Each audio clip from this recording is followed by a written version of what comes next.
Assalamualaikum warahmatullahi wabarakatuh. Hai teman-teman, selamat datang di channel saya.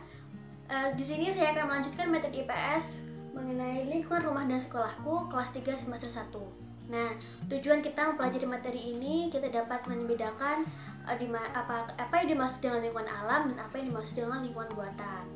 Nah, di sini ada 2 poin, yaitu lingkungan alam dan buatan yang ada di rumah dan ada juga yang di sekolah. Nah, yang pertama, lingkungan alam dan buatan yang ada di rumah. Nah, biasanya lingkungan di pedesaan atau di perkampungan itu lebih mengesankan dibandingkan dengan perkotaan. Karena di pedesaan kita terjauh dari polusi, udara yang bersih, nyaman, tentram, dan banyaknya pepohonan.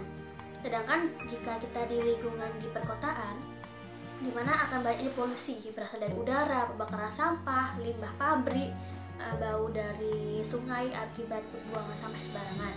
Nah, di sini ada lingkungan alam dan buatan yang ada di rumah. Nah, lingkungan alam yang ada di rumah itu seperti sawah. Nah, lingkungan yang di sawah ini juga merupakan lingkungan alam karena dia terbentuk karena sendirinya. Sedangkan lingkungan buatan yaitu seperti taman yang ada di halaman rumah, itu merupakan bentuk dari lingkungan buatan.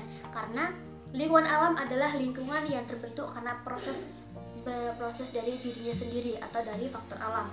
Sedangkan lingkungan buatan yaitu karena biasanya hasil dari tangan manusia atau buatan manusia. Namun bahannya juga dari menggunakan bahan dari alam. Yang kedua yaitu lingkungan alam dan buatan ada di sekitar sekolah. Nah, di sekitar sekolah ini contohnya ada taman sekolah, taman lapangan rumput, kebun sekolah. Nah, itu juga merupakan contoh lingkungan alam dan buatan yang ada di sekitar sekolah. Nah, sawah ini juga merupakan lingkungan alam karena dia terbentuk dari alam sendiri.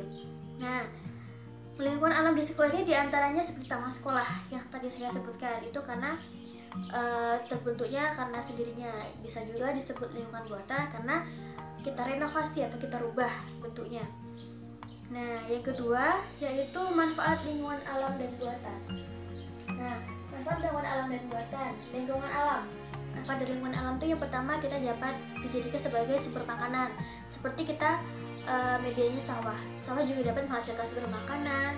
Dengan kita menanam tanaman di situ, kita akan menghasilkan berbagai banyak tanaman.